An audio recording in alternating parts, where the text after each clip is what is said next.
Welcome to you on the Facebook Live and YouTube. This is the Home Spiritual Center's Sunday presentation for the month and date. Yeah, I'm reading things here. December 8th, 2024. Thank you for joining us anyway. Our opening prayer. Consciousness is rising because of a powerful influx of light and love energies, God's energy in motion. Fear, hate, and anger are disappearing by divine intervention. Remember, what you think happens on earth will affect our entire existence. What you think happens.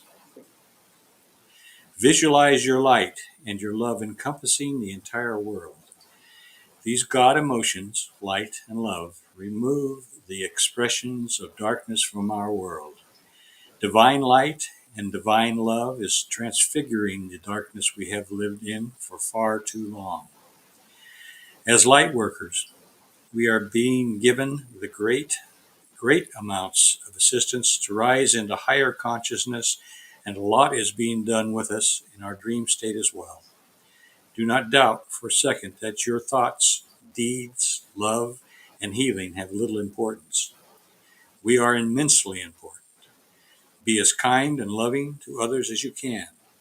Know from your actions, miracles will be achieved. As light workers, you are not just existing, you are actively living in this time of light and profound miracles. Happiness, joy, abundance, and love will be how we spend our time in our new existence. From the God perspective, each person is loved and helped in ways we cannot imagine. It is time for all of us to come together, stand in our love, stand in our peace, take care of ourselves and take care of each other. God hears us, God knows us, and we are one with God. Amen. Reverend Madge?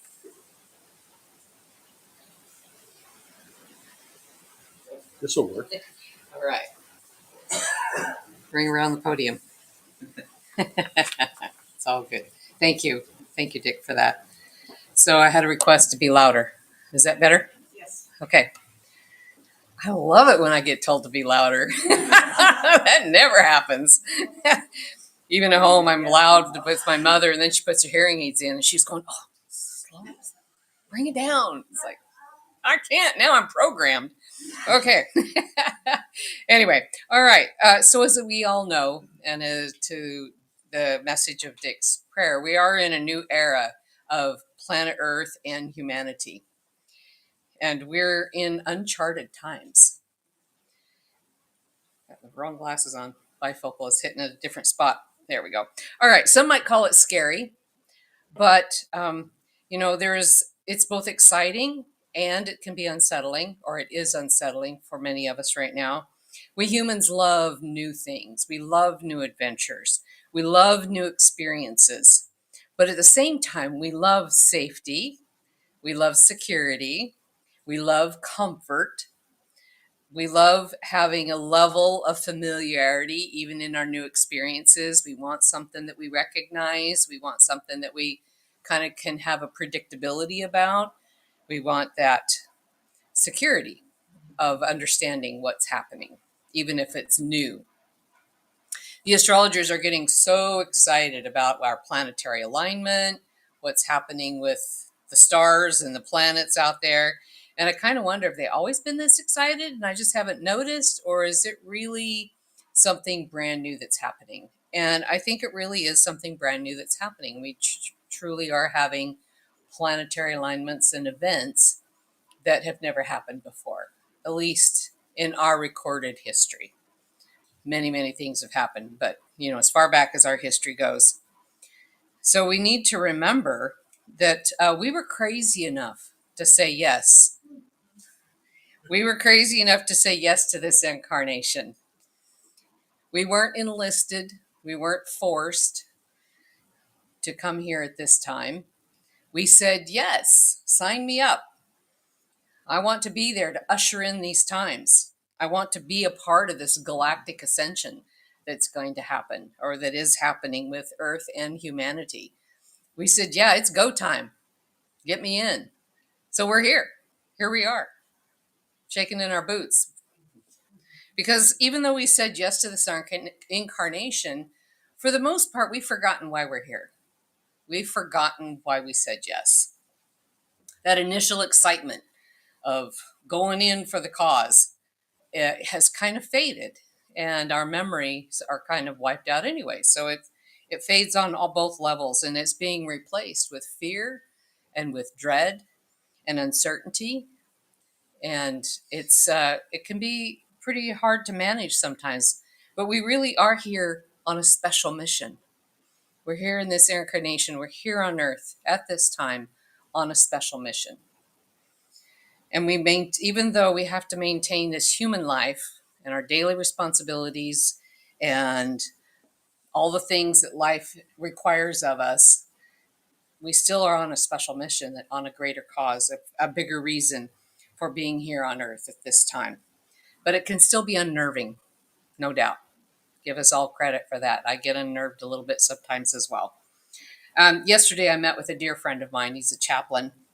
And we met for coffee and a really nice catch up time. He works out of state now. His wife and his family still here locally. So he comes, and when it comes back periodically, but he, anyway, so when he does come for a few extra days, we get a chance to catch up and we get a chance to sit down and visit. And it always leaves my heart elevated and so full to have that time. Well, one of the things we talked about was how we humans love a good mystery, don't we? We just love a mystery. Ooh, I'm so curious. What's going to happen? Ooh, how's that going to go out? I got to finish the book. It inspires our curiosity. Our mind perks up. Our critical thinking kicks in. We try to figure it out and anticipate. What's the story going to be? So we get all activated over it.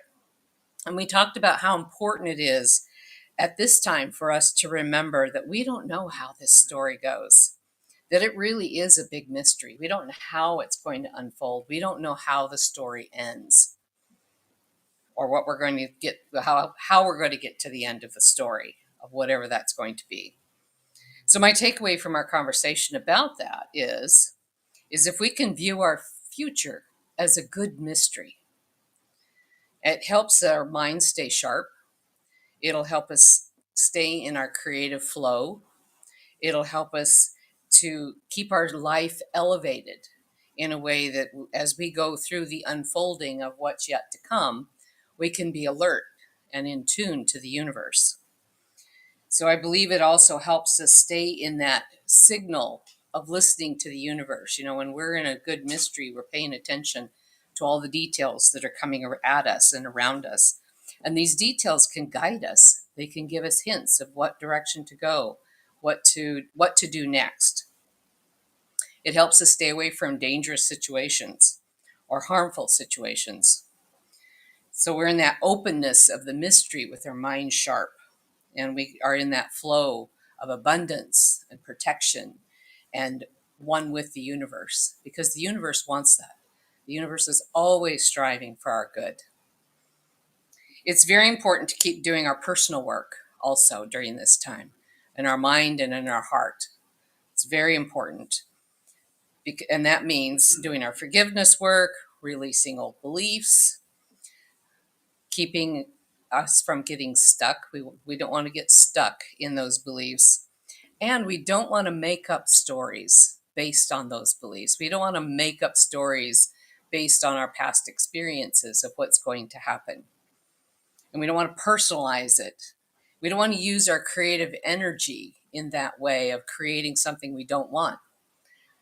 We want to use our creative energy in what we do want, how we want this story to go. Because we're co-creators. We're co-creating how this story is going to be told, how this mystery is going to be written. So how are we writing this story? What details are we putting into this story for us to experience? Are you telling the story of abundance and feeling gratitude? or what are the details we're putting into it. That's where we want to go with it. We want that to be our loudest voice. I'm so grateful that I'm staying warm. Even right now, I'm not on the corner like I saw last night of somebody hunkered underneath a piece of plastic trying to stay warm and dry. So I'm grateful right now for my warm home, grateful for my heater that keeps my house warm. My daughters named our heater Peter the Heater. Isn't that cute? So my daughter has a passion for dogs. And God seems to put her in places for the right reasons at the right time. Very interestingly, how she comes across these situations. I don't come across these situations, but she's the one with the passion and with the open eyes and open energy to help certain people in certain situations and certain animals. So she always carries extra leashes and collars in her car in case she sees that person going along with a dog without the means to keep them safe. So she's always stopping, giving those things out. And she'll stop and she'll talk to them about certain situations or what their situation is. And if it feels right, she'll say, stay here. And she'll come home. She'll grab her tent, her blankets, her dog coats, or whatever we happen to have, and goes back and gives it to them. It's really sweet. She buys these tents for herself and she winds up giving them away. So, but Mom, they needed it. No, it's great. I don't question it. I trust you explicitly. Go for it. Here's another blanket. Take it with you. So to support her in this way, I buy these coats now at Goodwill, these dog coats and collars and stuff for her. And then I also found online a couple of really inexpensive two-person tents. So I bought those. I said, okay, here's your giveaways. Saving the receipt for a tax donation, of course, but nonetheless, it still is helping her in service to these people because I don't see these situations, but she does. I think it's really beautiful how God puts her in those situations together so that she can be of service and make a difference in the world. So at night, when those situations come along and they're kind of in my face through her, it's like, I'm so grateful for my home. I'm so grateful for the warm heat. So grateful for Peter the Heater. Yeah, so being a part of the mystery and being engaged, how it unfolds, and having a flexible mindset is really important as well. Being adaptable and willing to adjust as situations change. I think we're in very fluid times. Our situations are going to change very rapidly, and we've got to stay nimble of mind and nimble of heart. Another big thing that my friend and I talked about was staying present. How important it is to stay present in the present moment, in this moment, to stay in what Eckhart Tolle calls the now moment. Right here, right now. We're safe. We're good. I bet nobody went without breakfast by choice. If you wanted it, you had it. So we are well cared for. We have so much to be grateful for. And to know the difference of what we can change, what we can affect, and what we can't. And don't spin out over the things you can't change or the things that haven't happened yet. Just an old fear coming up. It's like, I don't know what is going to happen. And start spinning out from that fear. That's spending your vitality that could be used on creative energy, on creative things. However, I have to admit, though, when I bought those tents, I was asking myself, I wonder in the future if I'm going to be able to buy cheap tents from China. I don't know. But I did now. I can today. And I did. And I'm grateful that I could. And I did. And, that's the here now moment.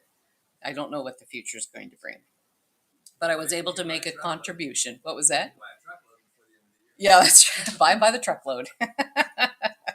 Yeah, another thing we talked about is how important it is to embrace what is, even if it's painful. If you close up your heart so you don't feel pain, you're closing up your heart to the joy that's available in life. You can't feel one without the other. Feeling is just feeling. If you're going to feel, you got to feel it all with an open heart and a willingness to receive, because joy is there. And that's really what we want to fill our heart with, is that joy of life. Having a joyful heart is is so important now and will be more important in the future, because that's where we want to create from. We want to create from that joyful heart to help the transformation. Another thing is to eat good food and take your vitamins. Keep your physical body healthy so that you're receiving the right information from the universe. So you're in tune. Do intentional self-care. And that's part of it, is good health, good food, and whatever supplements you need to take. Do it. And as I was thinking about this aspect of self-care and doing these things to take care of ourselves, I was remembering back when I started out on was getting ready for the Vision Quest a year ago. And the morning of that I was supposed to go out, there was delay after delay that morning. And I thought, I could get really frustrated here. I just want to get on with it. We came here for a purpose, and we're sitting around waiting for this, waiting for that. And I thought, no, I'm going to turn this around. I'm going to take advantage of this opportunity. I'm hungry and I'm going to have breakfast, because you go on a Vision Quest without food. So that, well, I'm still here. I'm having breakfast. And then a little while later, well, I'm still here. I'm taking another round of vitamins. Okay. And then a little while later, I'm still there. Oh, I'm taking another round of water. I'm hydrating myself well. And finally, I was able to go out, and I did very well. And I think it was all those delays in the morning that actually allowed me to tank up a little extra, get another extra layer of nourishment that supported me through the time out there, because I did exceedingly well. So anyway, I turned that frustration into an advantage, and I want to, remind us that as things come up and we get frustrated or they don't seem so good, take a moment and say, how can I take advantage of this opportunity? How can I see this as an opportunity instead of a barrier? So right now in this beautiful moment, we have our hearts full of joy. We're abundant. We're comfortable. We have our friends. We have our family. We have this beautiful community, both here present and online. And we have enough. We have enough prosperity. We have enough love to go around. And we want to really feel the blessings of that and feel the support of the people we have with us in the present moment. I just learned of a beautiful story that helps me remember our purpose and our journey. In the early 1900s, they put dams on the Clackamas River. They put several dams on the Clackamas River, and it's blocked the salmon run now for over 100 years. So, anyways, so the natives that have a big reservation in Northern California, they've been working with the government agencies and whoever they needed to work with to get 4 of those dams removed. And they succeeded. They succeeded in getting them removed. And the last one of the 4 was removed this fall. And they were very worried about the silt and the debris coming downstream and what that was going to do to the river below. Well, within 3 weeks, salmon returned. 3 weeks. That's it. How did they know out in the ocean that they could go 200 miles inland, that it was open now? I mean, that's remarkable. How do those salmon know? Salmon go out in the ocean, they stay there until they come back in to spawn. 3 weeks they were coming back in to spawn. It's incredible. Right. That's exactly the point. So Connie was saying, it's the interconnectedness of all things. And it's absolutely true, not just for salmon and not just for the elephants that are registering that there's a tsunami coming. The animal kingdom knows when a tsunami is coming. They go further inland when there's something coming along. They know, they feel it, they hear it from the universe, they hear it from the planet. But we can too. We're made of the same material as the animal kingdom. We are the animal kingdom. We're the material of the earth that rises up into a form and spirit comes down and animates it. We are still the earth. And we have that same capacity to know what's coming, to hear those signals. We don't think anything of our cell phone getting a signal, right? We carry this little object in our hand, and it gets this invisible signal. We don't see the signal. We don't taste it. We don't feel it. We don't know it's there. It just shows up within this device. And we don't think anything of it. We take it for granted, the mystery of how that happens. But we're the same way. We're like a cell phone if we can be open to the signals of the universe and feel when there's something happening or something coming that's not going to serve us. And we can take action to that, or get prepared a little bit. That device in our hand, it tells us everything. It tells us what's happening in the world, it tells us the weather, it tells us what our friends are doing. It keeps us in touch with our family through what we could call mental telepathy. We could translate that into what we can do ourselves. And it has access to all knowledge. And so do we. That's just an example of what's possible for us, or what's available to us. Not just possible, what is available. Information coming from the sun and from the earth is being broadcast in much the same way that the cell phones work from our cell towers, in a sense, but it's the same example. The animal or the plant kingdom picks up signals from the sun and information from the earth and stores it in the plant itself. Then we eat that, and that information is available to the cells of our body. It's just not in words that we hear this way, but our body knows because it's absorbing the information through the chlorophyll. So if we eat locally, organically, food that hasn't been altered, food that hasn't been contaminated, that isn't, sitting on a shelf with chemicals on it to keep it from spoiling, you'd think that would help preserve us by eating it, but I don't think it works that way. We don't get pickled with it, darn it. Anyway, so if we eat locally, healthy wise, that information is being absorbed by us, and we can be in tune to the earth and in tune to the universe in the same way that the animal kingdom is, and still keep ourselves safe and keep ourselves well cared for and be in the right place at the right time for the right reasons, and participate in it in a meaningful way, the way we intend it to be on the mission that we agreed to do. So then it actually gets even better, because we also have our ancestors, just like the salmon had the DNA information from their ancestors in their body. We have our ancestral DNA and the stories within us and the wisdom from them. So we have the guidance from our ancestors, not only in our DNA, but from the angelic realm. We have our angels, we have our guardians to help us. We have so much support in this mission. My mother even reminded me the other day, she had either read or heard, I think she had seen it in a story of somebody's near-death experience, how the angels are envious of us for being here where all the action is happening, where all the fun is happening, all of the things that we get to experience, taste, see, feel, and know. And they don't have that same experience that we do because we're material. We have all the sensories. They're like envious of us. So we got to remember that. There's people that would like to trade places with us, or beings, I should say. So we have all of this. We're never alone. We have so much support on all levels from all ways that are coming at us. We're co-creators.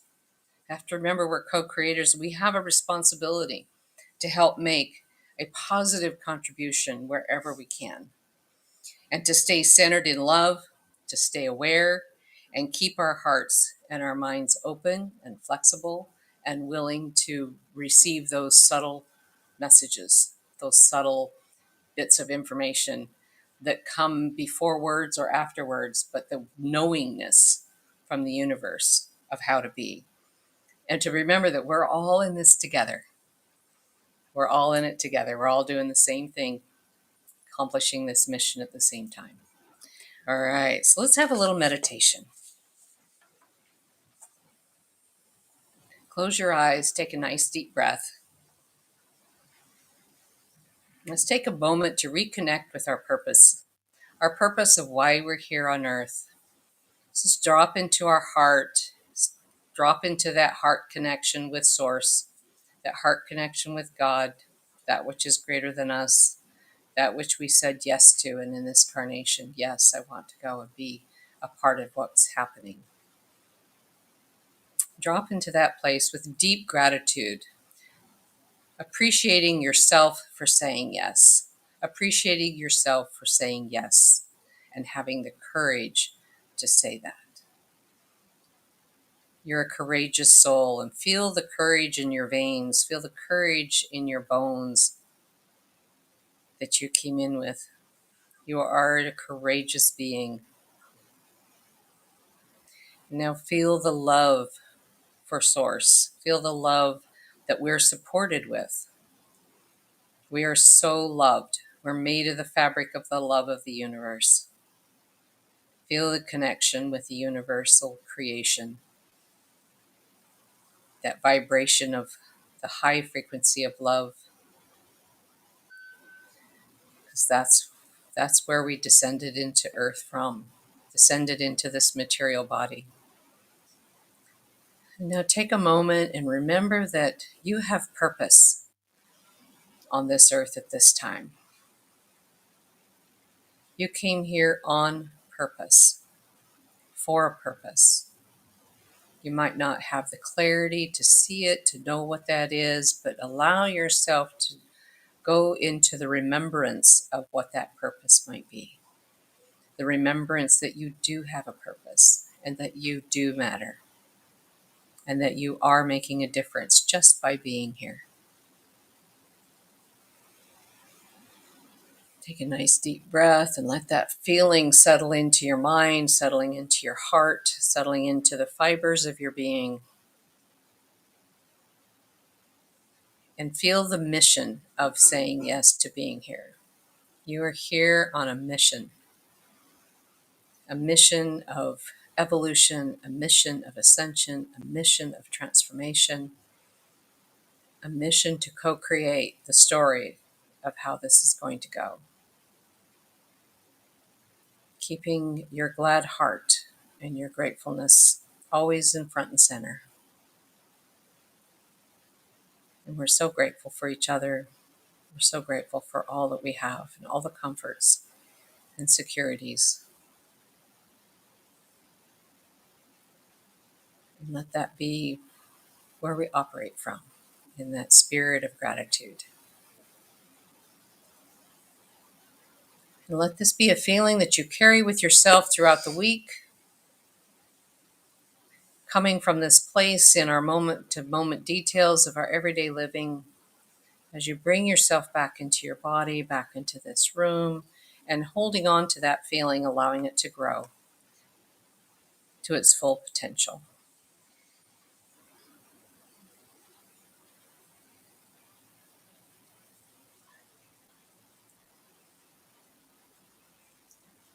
How you guys doing? Doing all right? Are you back with me? Send you out, and then I call you back.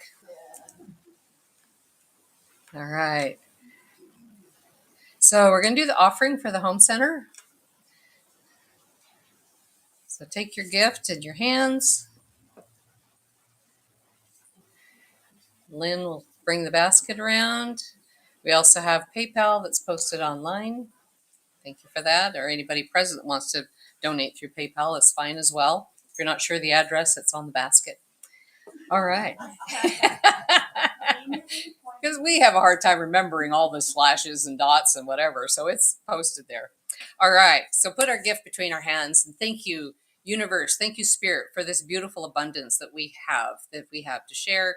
We're so very grateful that we have enough to pay our bills, enough to share, and enough to save, and we're so eternally grateful for that opportunity to participate in this world, knowing it blesses the home center, moves through the home center, and blesses it, comes back to you multiplied 100 times of all your wants, needs, and desires that are serving your highest and your greatest good.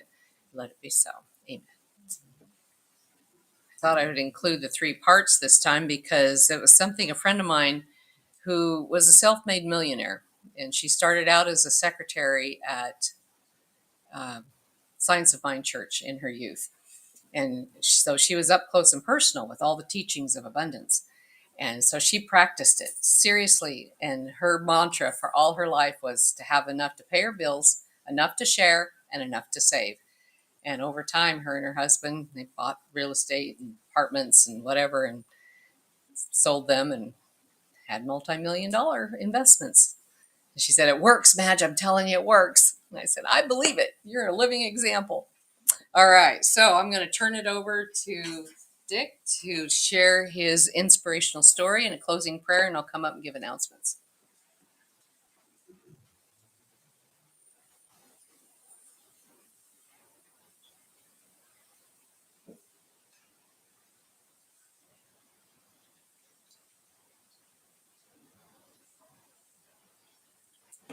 This one won't, unfortunately, be as good as the little angel that had to get some preparation H.